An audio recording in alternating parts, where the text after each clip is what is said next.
This is an oral history interview with former Representative Jim Slattery for the Robert J. Dole Institute of Politics at the University of Kansas.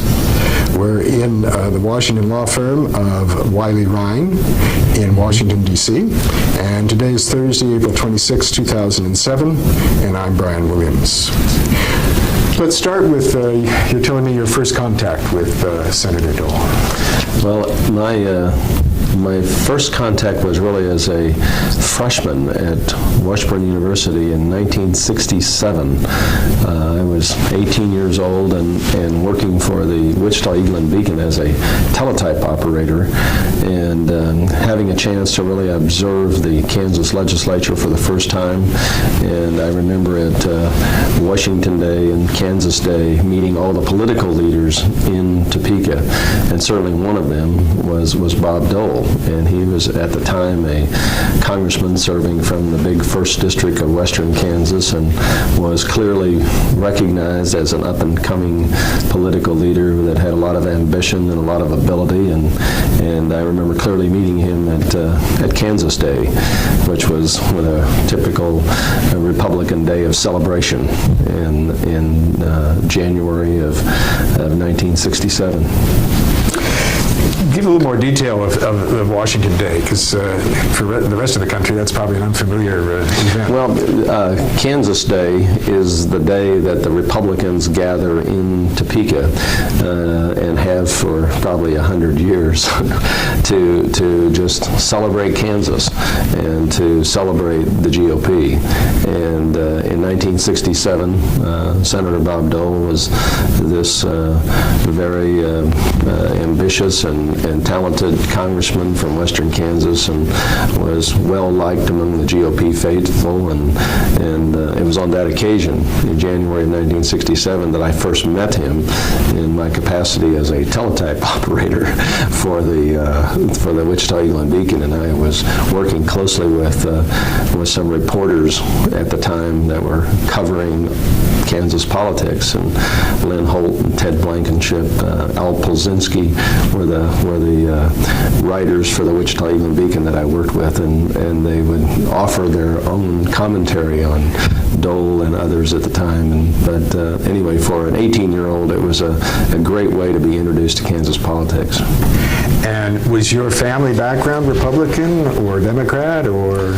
No, my family background was Irish Catholic Kansas farmer Democrat. And I used to tell my father that there must have been 5 more of them out there, but I didn't know where they were. To be Irish Catholic Kansas farmer Democrat was a rather interesting combination, but that was my background. My father was someone who believed that FDR saved the country from revolution, and regaled me with stories about the night that Roosevelt turned on the lights in rural America and all the wonderful things the New Deal meant for rural Kansas. And he was a great admirer of Harry Truman. So I came from a very strong Kansas farm Democrat, Irish Catholic background, and so that was my background. And I thought it was interesting that when I really got to know Senator Dole, that I think that he and I had a sort of an unspoken common respect for each other, perhaps, because we both came from these pretty basic rural backgrounds. And Senator Dole was born in 1922 in Russell County, Kansas, and his formative years were on the wind-swept, dusty prairie of Kansas during the Depression. And I don't think anybody can really understand and appreciate Bob Dole without understanding where he came from. And I certainly didn't have that kind of a terrible Depression, Dust Bowl growing up experience that Bob Dole had. But I grew up on a small family farm in northeast Kansas, and I think that in a sense Dole and I think had sort of a cultural connection, and I always respected where he came from, and I think perhaps he respected where I came from. So you were growing up in which district? Let me just check here just a second. Let me just check the focus on here. Just a moment. Thank you. Which district was your family living in? Well, I grew up in the Good Intent farm community in Atchison County in northeast Kansas, which was in the 2nd Congressional District. And while I was in school at Washburn, that district was represented by Congressman Bill Avery, I remember, and then he ran for governor and was succeeded by my fellow Atchisonian, a man by the name of Chet Mize, who served in Congress, and then Congressman Mize was defeated by Dr. Bill Roy in the 1970 election, and then Dr. Roy served 2 terms in the Congress and then challenged Senator Bob Dole when Senator Dole was running for re-election in 1974. And that race was probably the most contentious and exciting political race of my lifetime in Kansas. I mean, it was an extremely close senatorial election. It was Bob Dole's first re-election campaign. Dr. Roy was both a doctor and lawyer and had a rather meteoric rise in Kansas politics, and came within about 4,000 votes of defeating Senator Dole in 1974, which was the Watergate year, and it was a very difficult time for any Republican running for re-election. But Congressman Roy gave Senator Dole clearly his toughest Kansas race, and it was a difficult year, like I say, for Republicans. Congressman Roy, I think, came within about 1 vote per precinct in Kansas of defeating Senator Dole in 1974. Let's back up just a little bit. What comments would you make about the Roy Mays, was it, race in 70? What was that like? Yeah, well, in 1970, I was in the military, and I came back in late October 1970.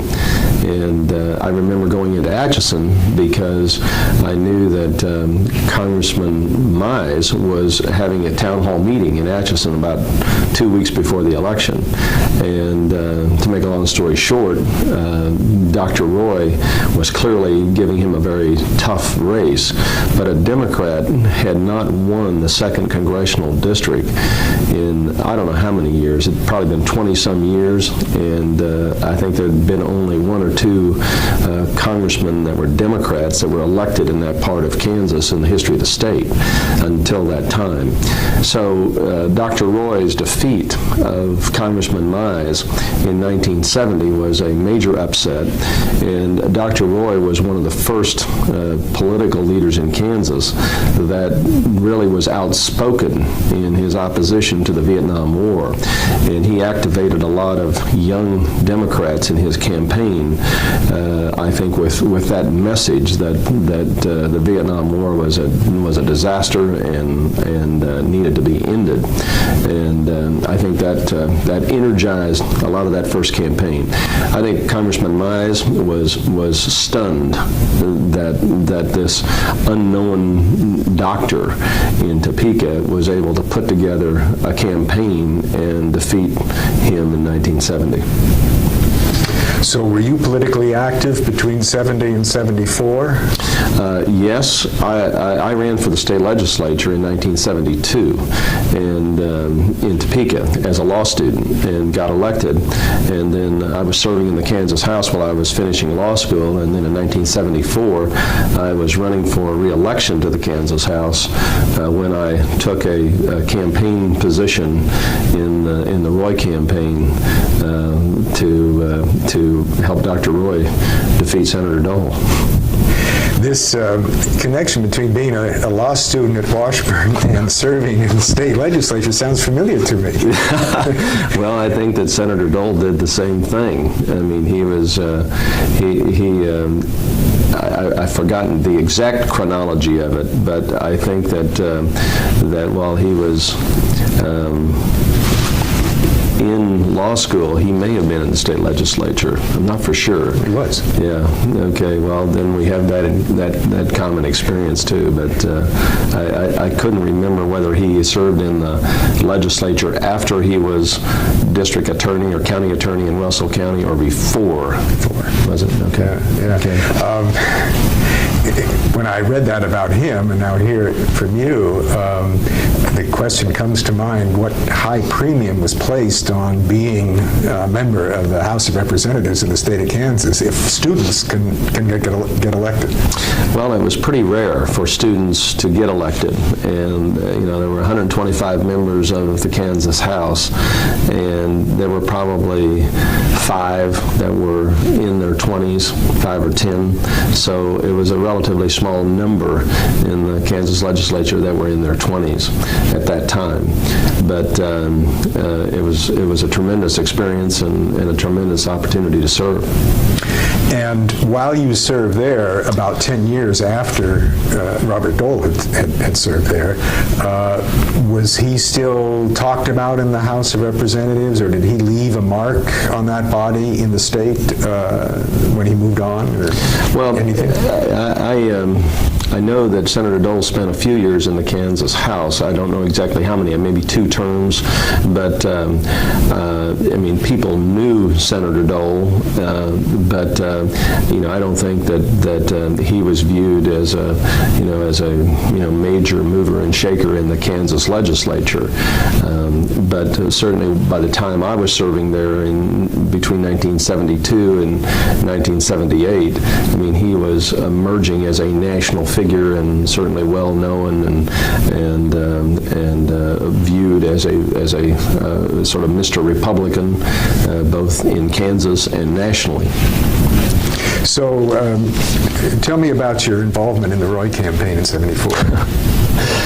Well, 1974 was a wild and crazy year for me. I got married in 1974, and I was running for re-election to the Kansas House, and I was also finishing up law school, if you can believe that. And then I was working literally day and night on the Bill Roy campaign, and I was the 2nd congressional district coordinator for the Roy campaign. We won the 2nd district, but we didn't win it by a margin sufficient to offset the losses in other part of the state. But I remember that election very clearly, and because there were some very talented people involved on both sides of that campaign, and there were thousands of volunteers on both sides of the campaign.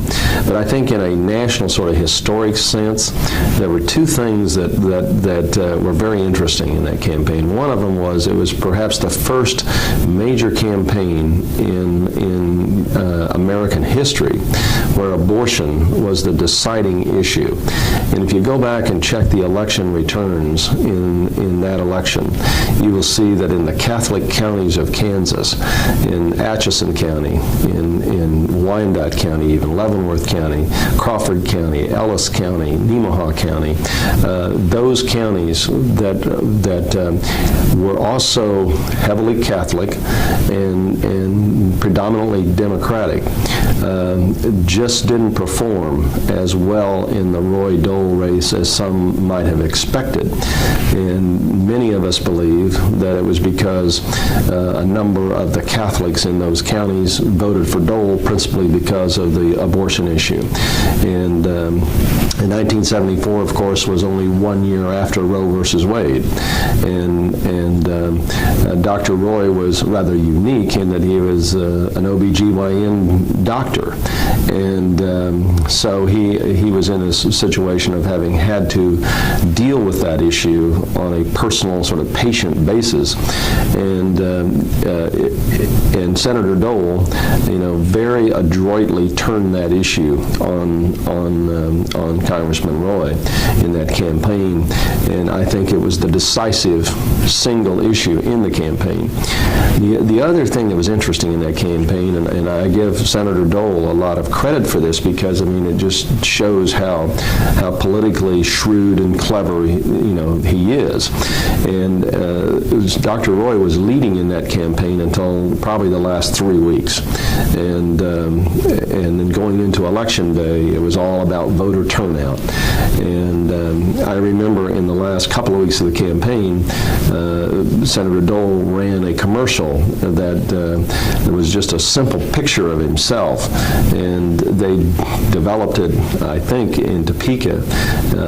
I'm told that maybe outside the WIBW studio there, but I don't know for sure on that point.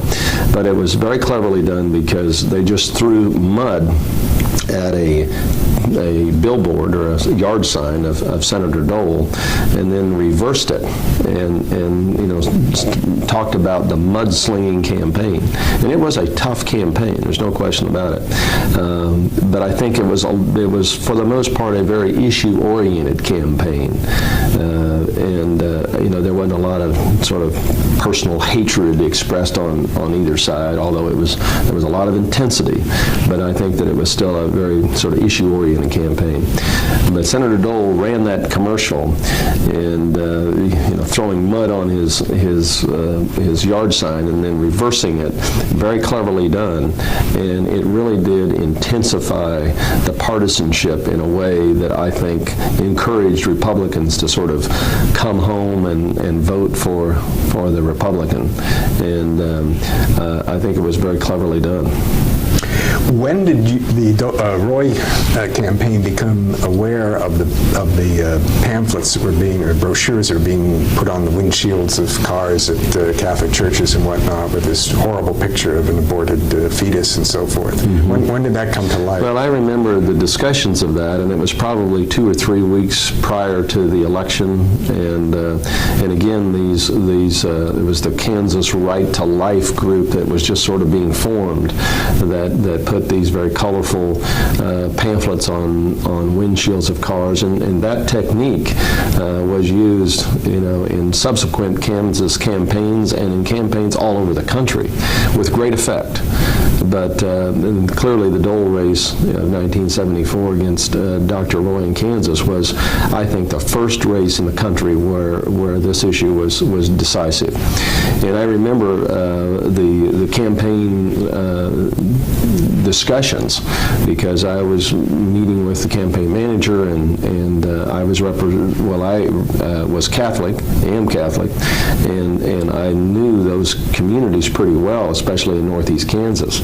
And we had a lot of debates about how to respond to those ads, and I wanted to more actively involve some prominent Catholics in trying to respond specifically in those individual communities, and that approach was rejected as sort of manipulating or using the Catholic Church, and so we just didn't want to do that, and the consequence is that there really wasn't a very effective response to those ads, and those pamphlets were put together by sort of an independent operation too, that enormously benefited Senator Dole, but I don't know that his campaign was directly involved in putting them together and distributing them, although clearly the effort benefited Senator Dole. Was there a point where the Roy campaign sort of went into desperate mode? I wouldn't say so. I mean, when you're in a campaign that is as close as that campaign was, there was a plan that was executed, and enormous effort was made to identify voters and turn out voters and distribute literature and raise money to get the message on television. And I think that the Roy campaign was very well funded, thanks to the tireless efforts of a guy by the name of Bob Brock, who was a hotel magnate in Topeka and a prominent Democrat, and also an acquaintance of Senator Dole's dating back to their days at the University of Kansas. And so the state was pretty small, I guess you might say. I mean, these people knew each other, for 30 years. I read that the Dole campaign had had looked in Roy's voting record in the House, and it found that he was absent on a number of occasions when veterans' bills were voted on. And so they had this campaign issue that Dr. Roy was AWOL when it came to the veterans. And I asked some of the Dole people about that, and they said, well, Roy had done the same thing with Dole's, that you'd gone in and sort of fine-combed his voting record to find issues that you could assault him on. Is that true? Well, I think both sides really did very careful research. Nowadays it's called opposition research, and both sides did a lot of that in that campaign, and they made the best case they could for their candidate's position. And as is always the case in hotly contested political campaigns, there's what in the advertising world you call puffing the goods. And so there was probably a little exaggeration on both sides as you look back, to what was actually said at that time. But, I think it's safe to say that it was a hotly contested, issue-oriented campaign, and a lot of it had to do with many Kansans, Republicans, Democrats, and independents alike, who were upset with the Republican Party because of what was going on in Washington around Watergate. And there was some effort to associate Senator Dole with Richard Nixon because he had served as chairman of the Republican National Committee in 1972. But I think it's safe to say also that Senator Dole was not involved in any of the shenanigans around Watergate, and there was great effort to research all of that at the time to try and find out if in fact he was. But I don't think there was ever any evidence to indicate that he was. But during the course of that campaign, certainly there were a lot of moderate Republicans that were really sort of fed up with what they perceived as Senator Dole's overly partisan persona in Washington on the national stage, and Kansans were uncomfortable with that. The moderate Kansans, especially on the Republican side, and thousands of them, voted for Congressman Roy. Did the national parties play a big role in that 74 race? Oh, yes. I mean, national political leaders on both sides were coming to Kansas, and I remember Senator Kennedy coming to Johnson County, and the problem that I think Senator Dole had was that even after Nixon's resignation in August of 1974, then shortly after, about 6 weeks later, President Ford pardoned Richard Nixon, and that sort of ignited a whole new explosion, you might say. And I'm sure there were times when Senator Dole was wondering how in the world is he going to get through this gauntlet, that he was facing. It was a terrible year for Republicans, to make a long story real short, and Senator Dole, to his credit, faced a very formidable, well-funded candidate and was able to pull out a victory in the toughest year that Republicans faced in probably a century. So, or certainly since the depths of the Depression in the 1930s. Did he rely on some Republican big guns to come in and help him? Well, I think he struggled at identifying, those big guns in 1974 that were acceptable. And, I think in the final analysis, Senator Dole, won that election in 1974 sort of on his own. And he was involved personally, for example, I am told, in putting together that very clever and effective commercial where he threw mud on a yard sign and then reversed it and pulled the mud off and just accused Dr. Roy of a mudslinging campaign, and it was a very effective commercial, and I'm told that Senator Dole was involved in the production of that himself. I don't want to shortchange your own personal career here in terms of the Kansas House. We're here to talk Right. about Senator Dole, not me. But we want to put it all in context. Yeah. So what were the steps that brought you to run then for the House of Representatives, for Congress? Well, I served in the Kansas House from 1972 until January of 1979, and I had started a business in Topeka with a friend, and that business had grown to the point that I could not be gone 3, 4, 5 months out of the year and serve in the Kansas legislature. So I had to make a choice between whether I was going to pursue a business career in Topeka or a political career in the Kansas legislature, and I just felt like that 6 years of service in the Kansas House was enough, and so I left and retired from the Kansas House at the age of 28 and dedicated the next few years of my life to my business career in Topeka. And then in 1982, I ran for the U.S. House of Representatives. What business were you? I was in the real estate business. So a friend of mine from college, a guy by the name of Jerry Brocious, and I formed this company that we called Brocious and Slattery Real Estate, and later a man by the name of Bud Meyer joined us, so it was Brocious, Slattery, and Meyer. But when we started, it was Brocious and Slattery, and we called it BS Real Estate. So. Since we're naming names here, one thing you told me before we rolled tape was about some of the other people in that Roy campaign, colleagues of yours. Well, there were some very talented people involved in that campaign, like I say, on both sides of it.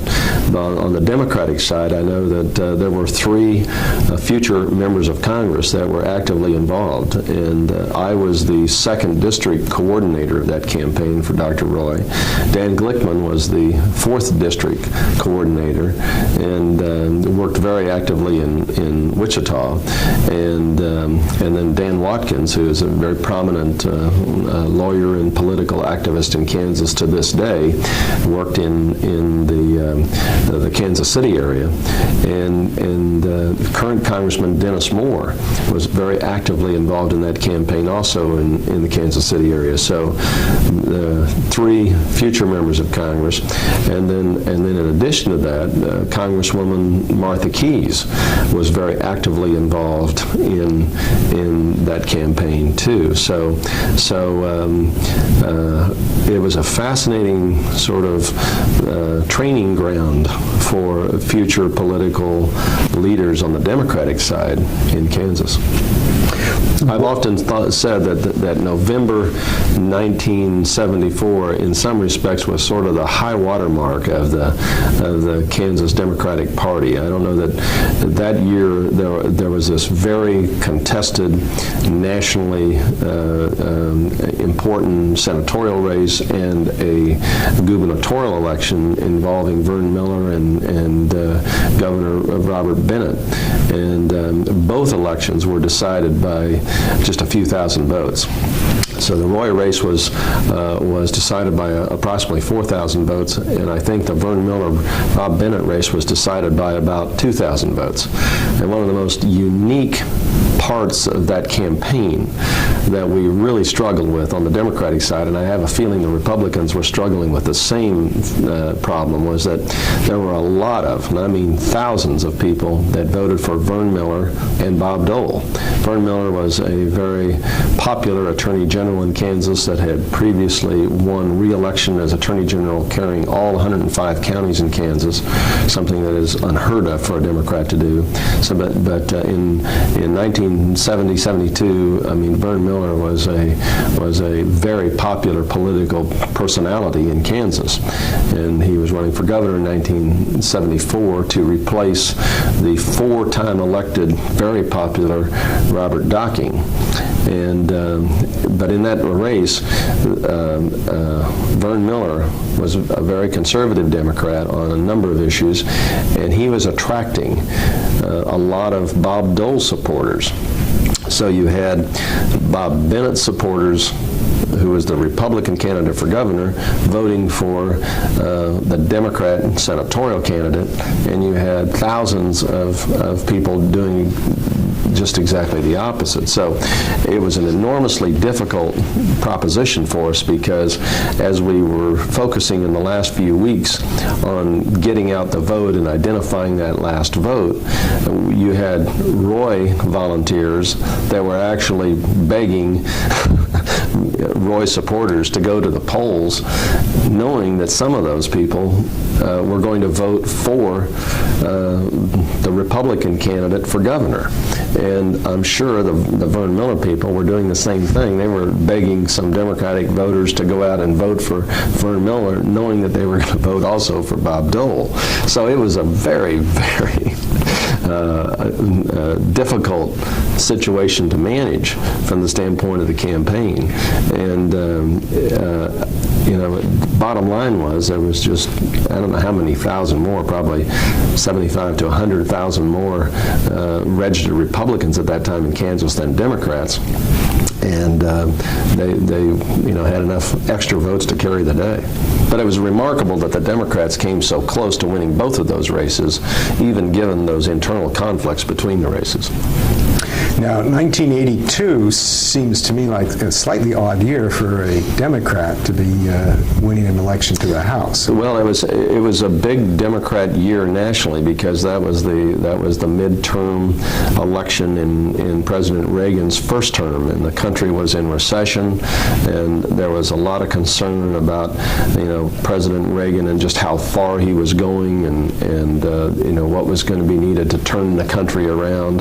So 1982 was a good year for Democrats nationally, and in fact, more than 60 new members of the House were elected that year. It was one of the biggest Democratic classes in the history of the country. So it was a good year for Democrats in 1982. And who did you run against? Well, I ran against a man by the name of Morris Kay, who had been chairman of the Republican Party in Kansas, and previously had been the candidate for governor in Kansas. And when I announced my candidacy for Congress, though, the incumbent, Jim Jeffries, who was from Atchison, my hometown, was the incumbent, and I had anticipated running against him. And then he delayed his decision to retire until late May of 1982, which really significantly disadvantaged the Republicans in terms of identifying a formidable, candidate, somebody that they could unite behind to run against me, because I did not have any primary opposition that year. So when you got to the House, what was Dole's reputation like from the perspective of the House at that point?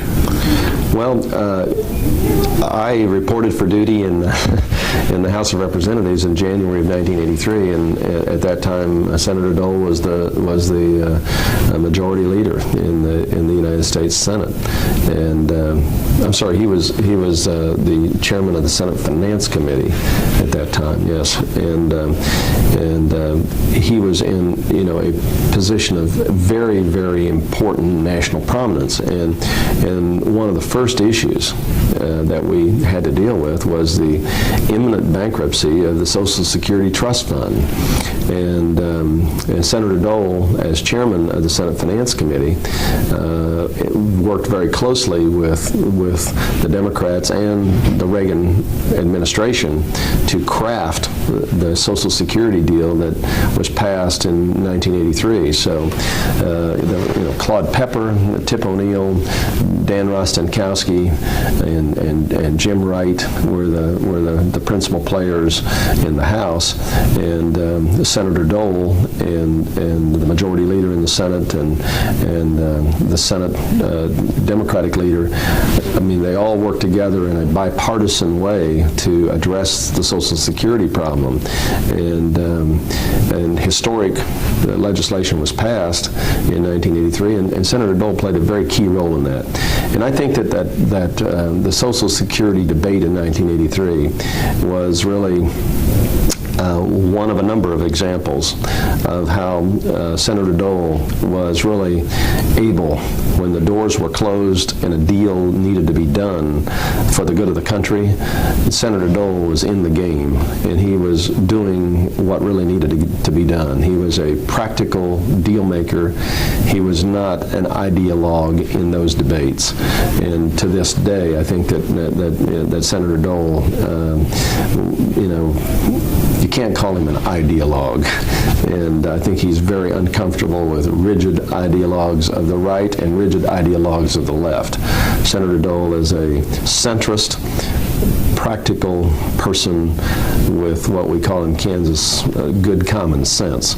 And I think that, again, when the doors were closed and deals needed to be done, compromises needed to be made to solve a national problem, Dole was at his best.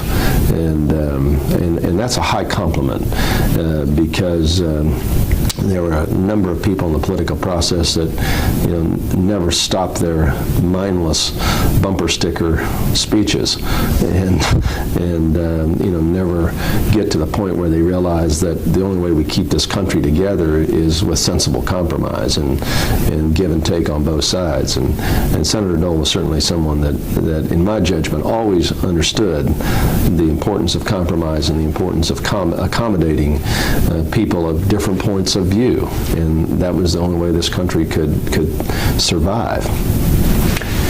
That raises a kind of philosophical question in my mind, and that is that ability to compromise had a very practical aspect. I mean, that was his role, to sort of bring parties together. It could also mean that there was no sort of fundamental ethical structure to his way of thinking, that he could go either way on a lot of issues. Mm-hmm. Would that be accurate or not? Well, I think that if you had to go back and say, what was Senator Dole really committed to, I would say that he was a classic Midwestern fiscal conservative. I think he believed in balanced budgets. I think that he was deeply troubled, as I was, and this was one of the things that we really shared in the 1980s, was this deep angst with these huge deficits that were being run up during the Reagan administration.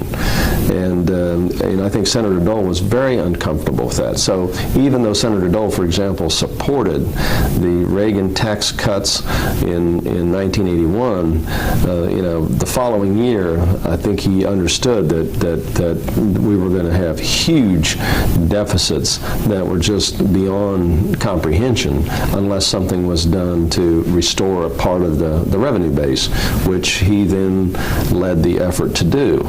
And so that was the practical side of Senator Dole. And people like Newt Gingrich, would call him the tax raiser of the welfare state, and those kind of, I thought, cheap remarks. But I mean, those were the comments of what I called the ideologues. And Senator Dole, I think, was always very uncomfortable with that part of his party. And he was, again, like I say, a fiscally conservative Midwesterner when it came to financial matters of the federal government. And he also, I think, believed very strongly in a strong national defense. He was a strong anti-communist. He shared that view with Democrats like Henry Jackson and even John Kennedy. And so he was a strong anti-communist, strongly supported a strong national defense. And then Senator Dole also, I think, was one of these people that understood, I'm willing to work on the margins, and I think that's really what he did. And one of the things that people never fully understood was that the difference between Ronald Reagan's budget request for the Pentagon and what liberal Democrats were advocating for a Pentagon budget was probably less than 10% of the total budget, 15% at the outside. So oftentimes these deep debates that became great, political dividing points, if you will, oftentimes in the big picture of things involved a very small percentage of the overall budget. The other thing that was always, I think, a trademark of Senator Dole was that he had this very real streak of deep compassion for the less fortunate, and that was always something that Democrats didn't fully appreciate, and I think the right-wing Republicans like Newt Gingrich and that whole crowd were almost contemptuous of, and that was he had a deep concern for people who were disabled. He had a deep concern for people that were poor and where life had dealt them a tough hand. And I think that's all rooted in that early experience growing up in the 1930s in Russell County, Kansas.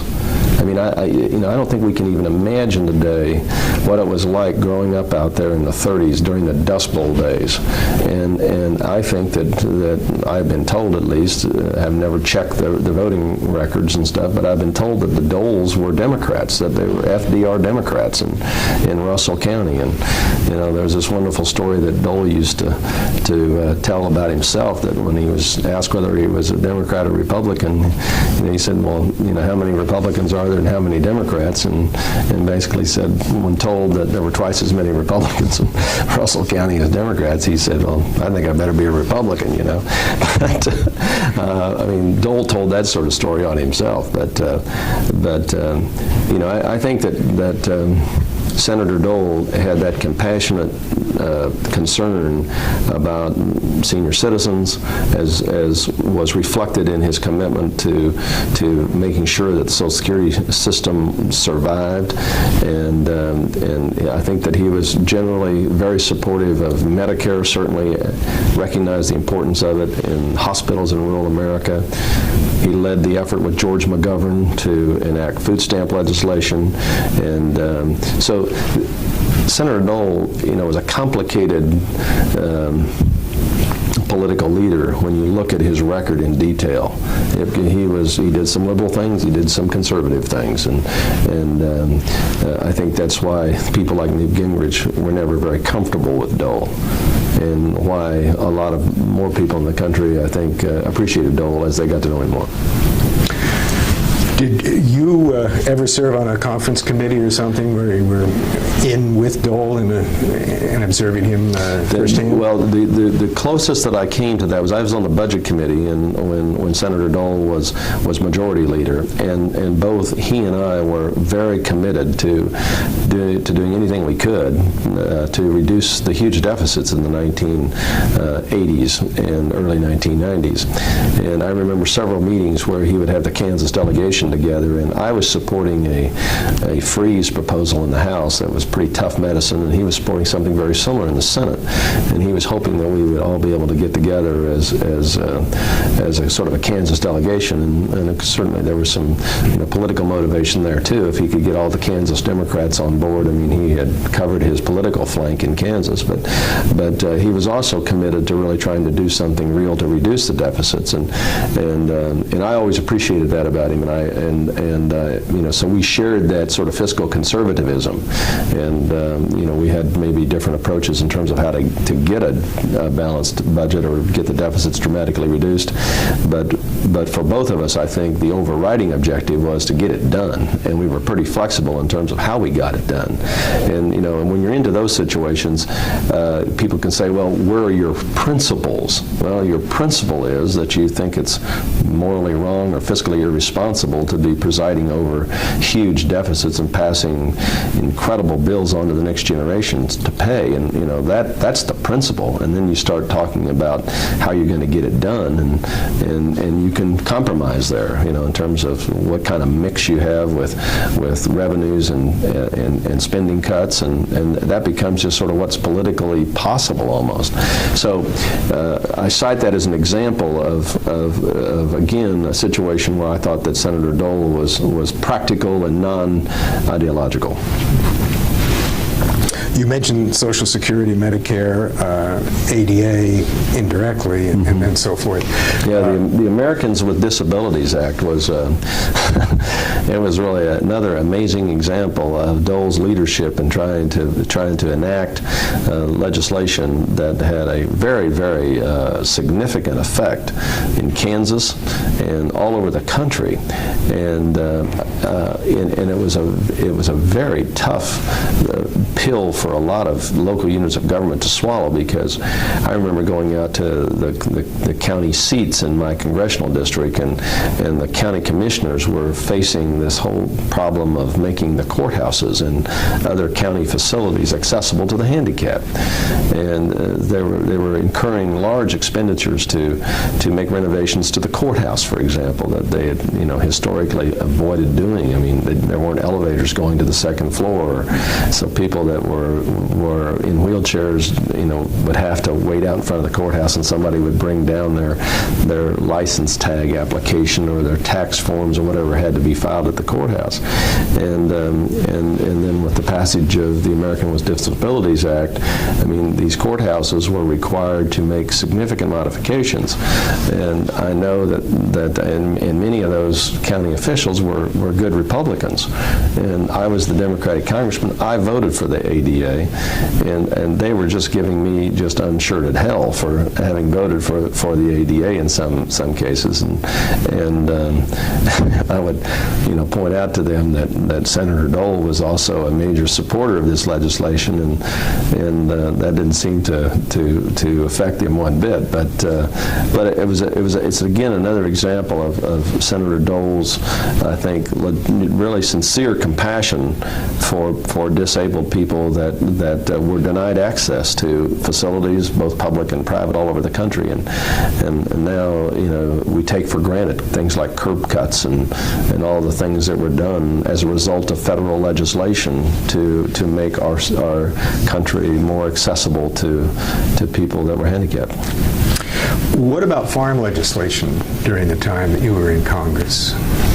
Well, again, Senator Dole represented western Kansas, the Big First, predominantly small town, predominantly agriculture, and he served as chairman of the Senate Agriculture Committee at one time, and was a leading voice for farm policy in the country, and the whole time he was in the United States Senate. And I think that there again, I think that Senator Dole did a pretty effective job of sort of keeping the farm programs all wired together, and they were enormously complex programs, and farmers were never satisfied with the farm programs, and the current program is one that was crafted in large part by Senator Dole's successor, Pat Roberts, and Secretary Dan Glickman. They played key roles in crafting the big part of the current farm bill. But from 1968 to 1996, when Senator Dole left the Senate, I mean, he was a leading voice, for farm policy and federal policies affecting rural America in a broad range of issues. And you were not at variance with his point of view on farm legislation? Well, we were in general agreement, as was the entire Kansas delegation on farm policy. I mean, at that time there was a lot of perceived. I say perceived because the struggle between urban and rural wasn't near as intense as some of the people in rural America thought. But there was oftentimes a lot more disagreement among the representatives from rural America than there was between the urban people and the rural people. So there was a lot of disagreement, for example, between the Bob Doles of the world and the Tom Harkins of the world as to how to proceed with farm policy. So those were the debates that had to be worked out among representatives of farm country, and they were a lot more difficult to work out than any conflict between the urban representatives and the rural representatives when it came to farm policy. Now, Iran Contra came up during your time in Congress. Yes, it Do you have did. any comments to make on that?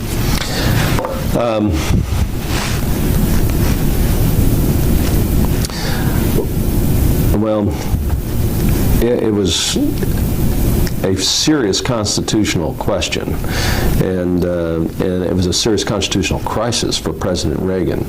And bottom line was that you had a rogue colonel serving in the United States Marine Corps, but stationed in the White House, that was illegally involving this nation in not one war, but two wars, and supposedly operating out of the White House without the president's knowledge.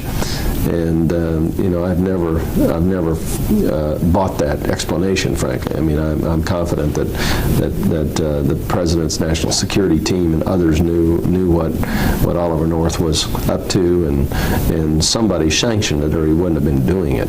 But President Reagan later testified, even after he left office, that he couldn't recall certain things, and that may have been legitimate. I mean, it may have been in the early phases of Alzheimer's or what have you. But the long story short is that it was a serious constitutional crisis, in my judgment, because laws were on the books prohibiting military assistance to the Contras, who were the counter-revolutionary forces in Nicaragua that were fighting the Sandinista government in Nicaragua, and there were laws on the books, the Dole Amendment, that prohibited military aid to the Contras. And there were also laws on the books that prohibited assistance to Iran. Well, as we now know, there were efforts made to provide military assistance indirectly to Iran, and use the proceeds from the sale to assist the Contras in Nicaragua. Well, it was a pretty far-fetched scheme, frankly, and it was illegal. And the Reagan White House was involved in all of that. And President Reagan came pretty close to facing some impeachment charges. So it was a very delicate time, and a very dangerous time for the Reagan administration. The dark days of the Reagan administration, to make a long story short. And what about Dole's role in all of that as the Republican leader? Well, clearly there were a lot of Iran Contra hearings, and I think that Senator Dole was involved as the leader, but nevertheless, I mean, these hearings were held, and Congress assumed its responsibility of oversight, and I don't recall anything that Senator Dole was doing in that process that was anything other than performing his duties as a leader of the Senate. Now, when Bill Clinton came to office, you were still in the House of Representatives. Yes, I was. And Bob Dole played pretty hardball with the Clinton administration for the first couple of years. Yes, he did. Yes. With a climax, maybe with a health care issue. Yes, I was involved right in the middle of it all. So explain yourself. Yeah. Well, I think that in the first days of the Clinton administration, I think that Senator Dole, in all candor, I mean, he basically told President Clinton that not to expect one Republican vote in the Senate, and he may have also said don't expect one Republican vote in the House for your deficit reduction plan if it involves any tax increases. And I think that everybody understood that there was no way you were going to be able to pass a significant deficit reduction plan without some kind of tax increases as part of it. And to Senator Dole's credit, during the Reagan years and during the Bush years, he played a very constructive role in the different deficit reduction compromise packages that involved fee increases, tax increases, and spending reductions to pass deficit reduction plans. And he was there as a constructive active participant. I think that in the first few years of the Clinton administration, I mean, he signaled to President Clinton early on, don't count on one Republican vote. And so there was not one Republican vote in either the House or the Senate for the Clinton deficit reduction plans that passed in 1993. And many of us believe that that deficit reduction plan that was ultimately passed by one vote in both the House and the Senate really set an important part of the foundation for the kind of economic growth that we experienced in the 1990s. Just, about 7 years of continuous economic growth, virtually unheard of in our nation's history. And Republican leadership like Newt Gingrich were out on the floor of the House, saying that if you passed this deficit reduction plan, the country was going to be plunged into a great recession. Well, he was dead wrong, but we don't keep track of how wrong people are sometimes in our political system today. But the fact of the matter is that those plans were passed by only Democratic votes, and there were very tough votes that Democrats had to cast, and Republicans basically adopted the political strategy of we're not going to vote for anything that President Clinton really wants in this area. And they were committed to that policy. I personally believe it was a very irresponsible policy for Republicans, but it was a very effective political strategy. And I think Senator Dole, at that point was the partisan leadership in the Senate, and he was basically communicating accurately, truthfully, honestly to the new president. Don't count on us to help you with a deficit reduction plan. Now, on the issue of health care reform, which became, the monster issue of 1993-94, I think Senator Dole, at the front end of that process, and his very able assistant at the time, a person by the name of Sheila Burke, was a nurse and a very capable chief of staff for Senator Dole. But I think that Senator Dole really wanted to pass some kind of health care reform legislation. He sponsored a bill and worked very closely with then Senator Chafee from Rhode Island and several other moderate senators in trying to craft a alternative to the Clinton health care plan. And I advised President Clinton in 1993-94 to pick up the phone and call Senator Dole. And whatever Senator Dole was willing to do in health care reform is what he could get done. And if he didn't pick up the phone quickly, that was going to change. And I think for whatever reason, that was not done by President Clinton. But at an early point in that discussion on health care reform, had President Clinton reached out to Senator Dole and said to Senator Dole, let's work together on health care reform, I think he could have gotten Senator Dole locked into some very important principles around health care reform that could have become law.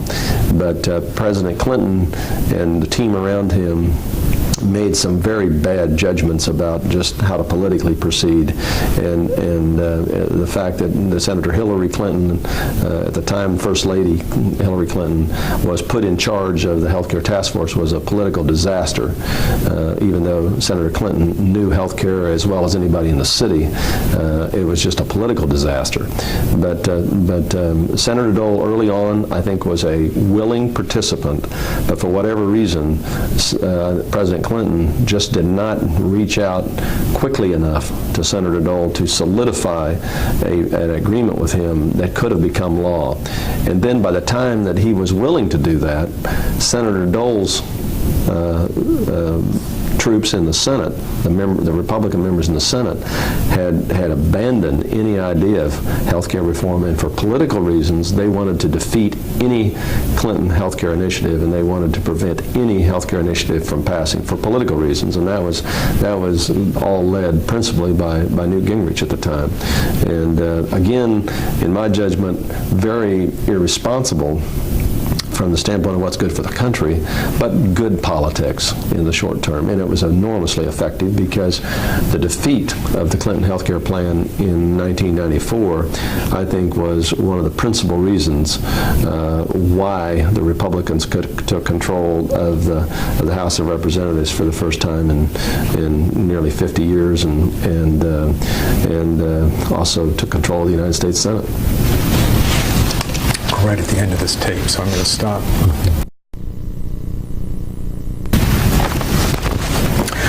Were you ever in the position of being sort of an apologist for Senator Dole among your colleagues on the House side? An apologist for Senator Dole? Yeah, they come and say, oh, this guy, is just, such a scowling...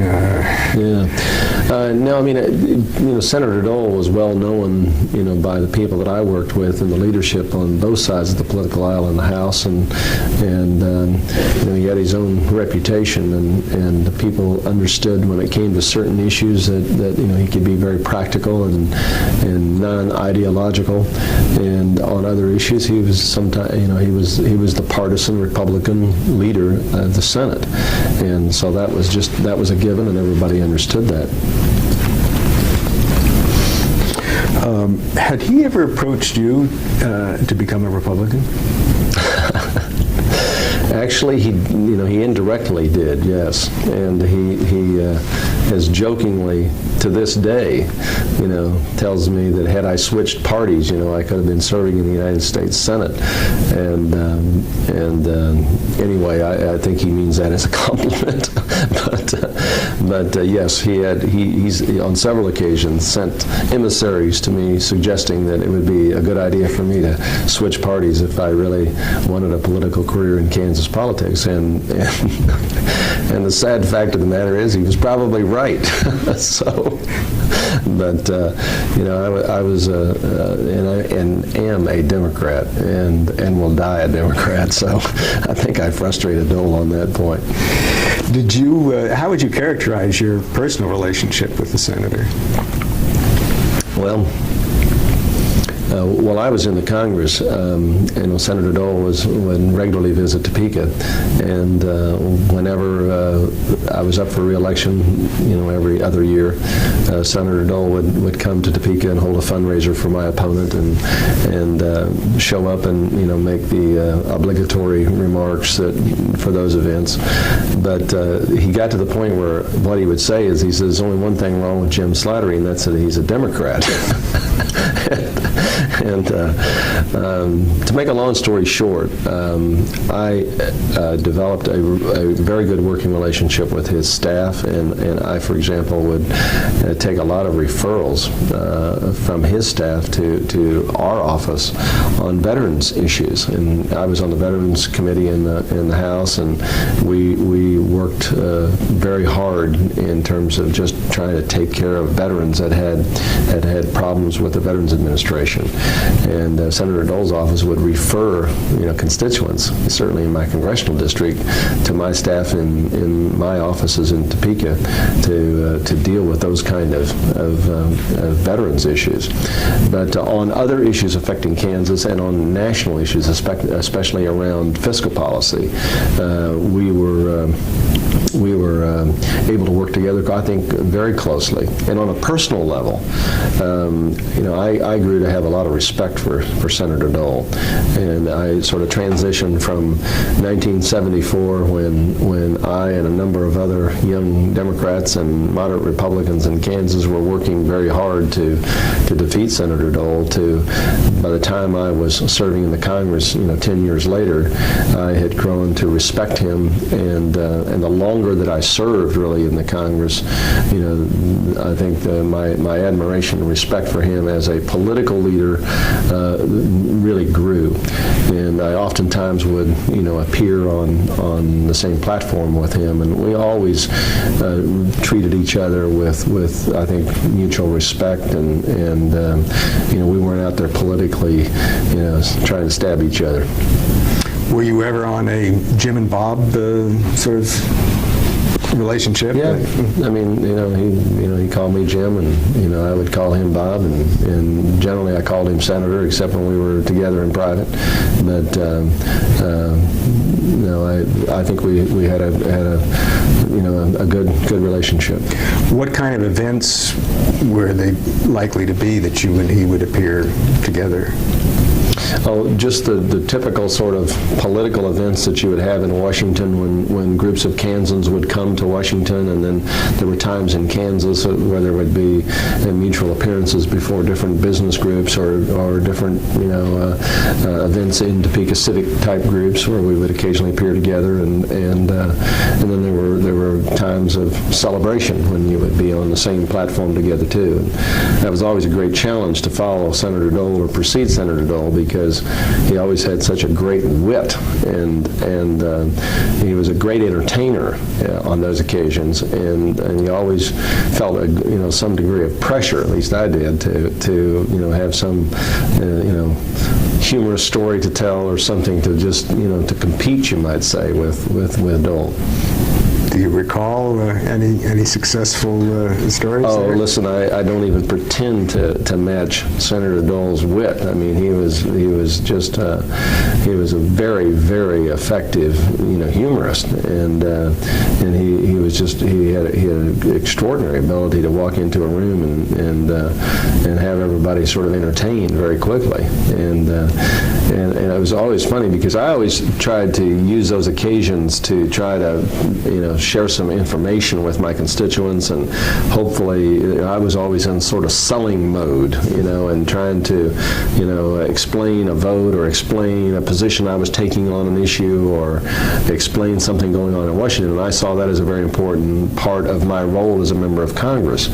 And I think when you were a Democrat representing a Republican district, there was never any margin for error, and you were constantly trying to either explain what you were doing or sell your point of view to your constituents who may have been, by political inclination, tending to be on the other side.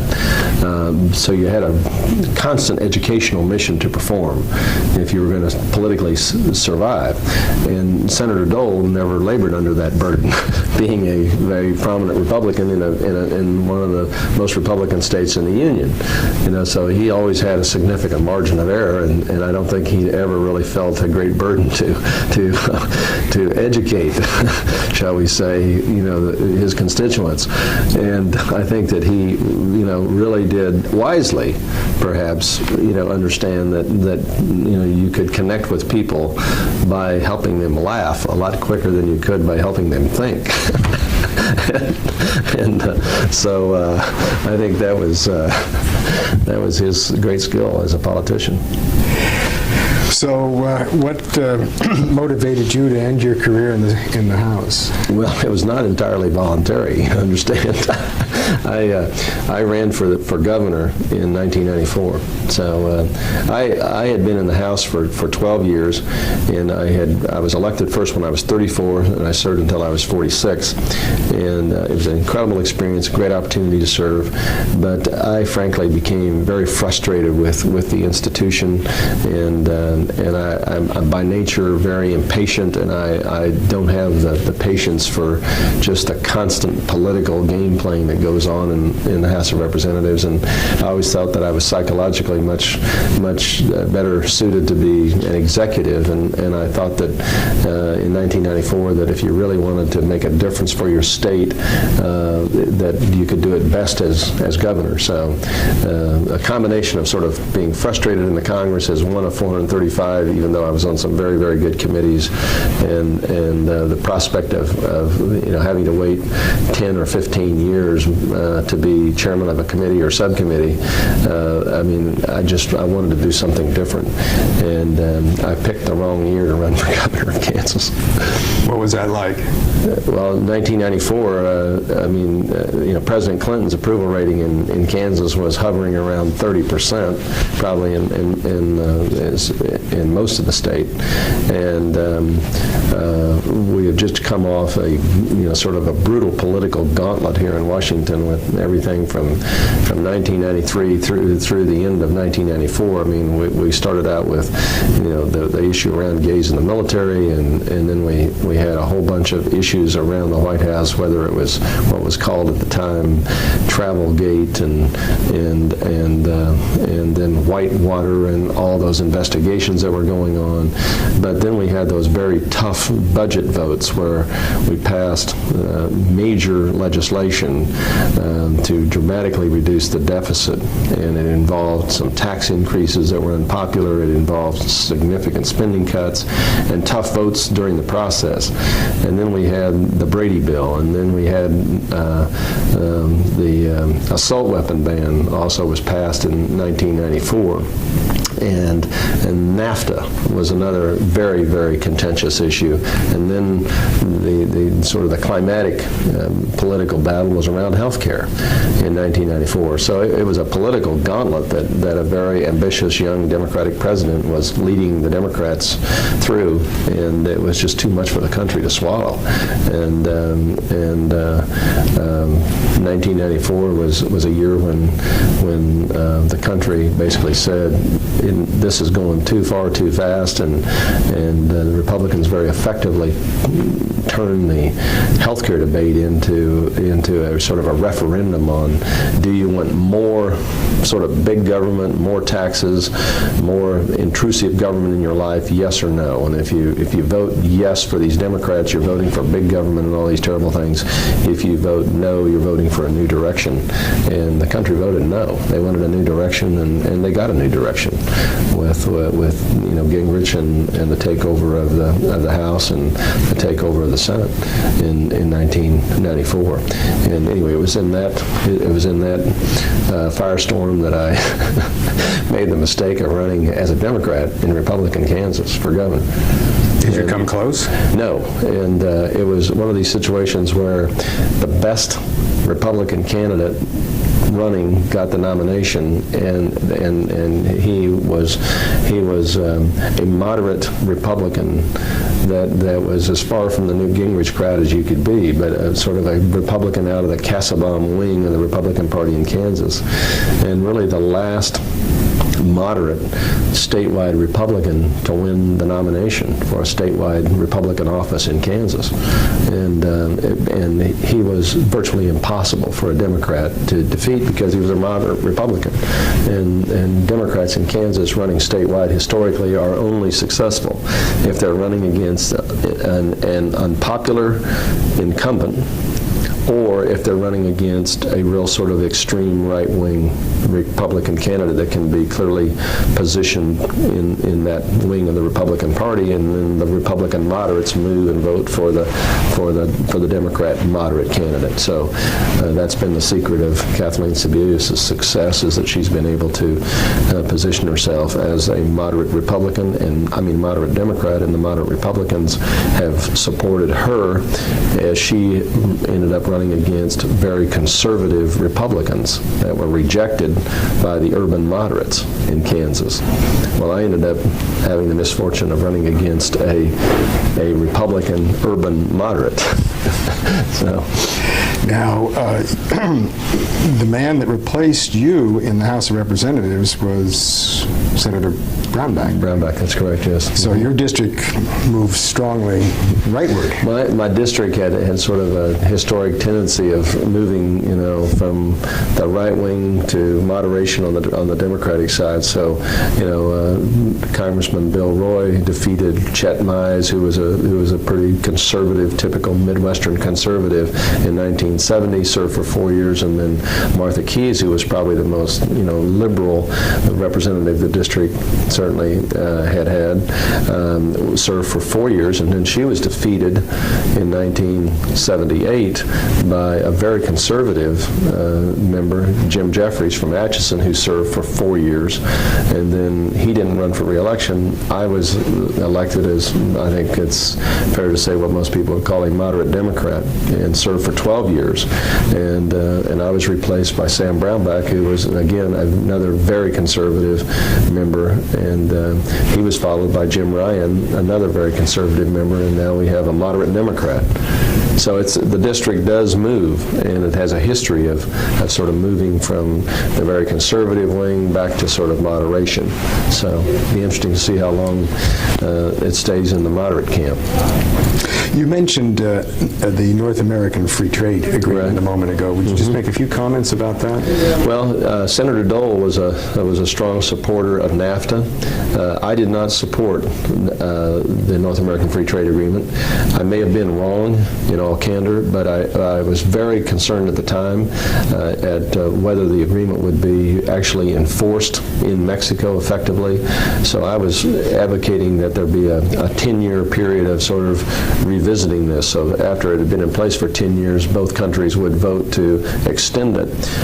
If it was working as promised, then I thought it would be an easy vote to extend in the United States and in Mexico. But anyway, I ended up voting against NAFTA, and Senator Dole voted for it. He may have been right, and I may have been wrong, but I made the best judgment I could at the time. What impact has that had on Kansans? Well, it would depend on who you talk to, in all candor. I mean, there are people in Kansas to this day who believe that NAFTA was a terrible decision. A lot of people, certainly that blue-collar workers who believe that a lot of their jobs have been lost to Mexico, and they cite the tremendous trade deficit with Mexico right now, for example, as evidence of the fact that it has certainly benefited Mexico, but hasn't benefited the United States as much as it has Mexico. But I think that was sort of inevitable, and as you opened up and had more trade with Mexico, that the Mexican economy and workers in Mexico would have more opportunities than Americans in moving forward.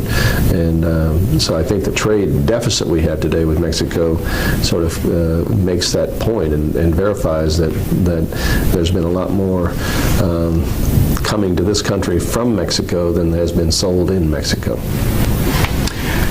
I think my last question is this, unless you have anything else to add, please do.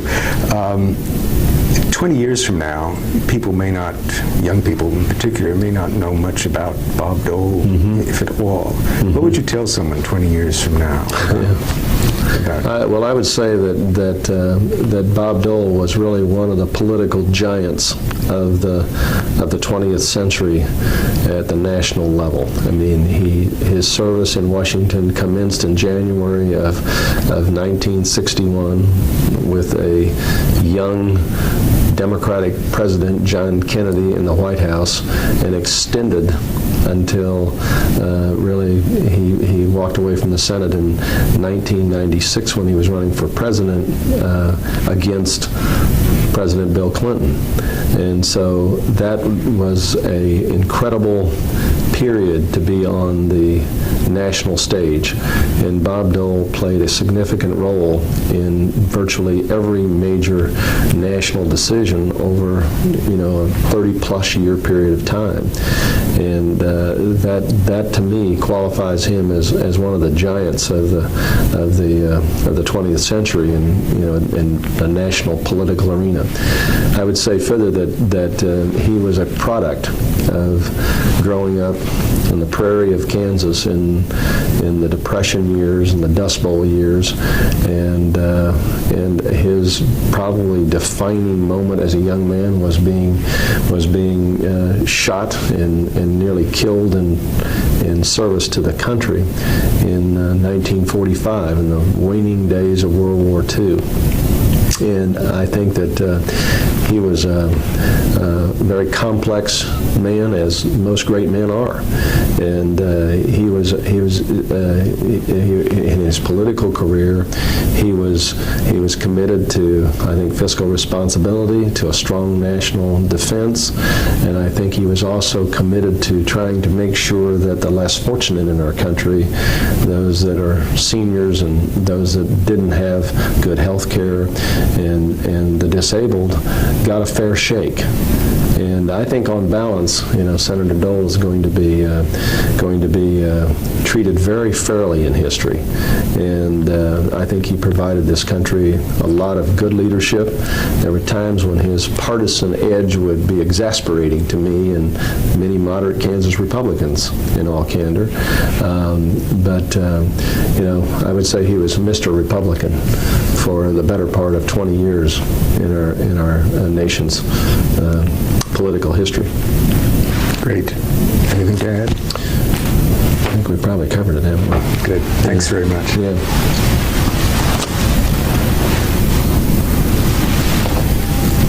Yeah. When I look back on Senator Dole's career, I would say that if I had to use one word to describe him, it would be patriot. And I say that in all sincerity as somebody who was on the other side of the political aisle, and I believe it because Senator Dole did serve this country in combat. He almost died in service to this country, and I always believed that when the doors were closed and tough decisions had to be made, you could always count on Bob Dole to do the thing that he really believed was in the best interest of this country. And he was willing to take political risk to deal with the big issues in a way that he believed was in the best interest of the country.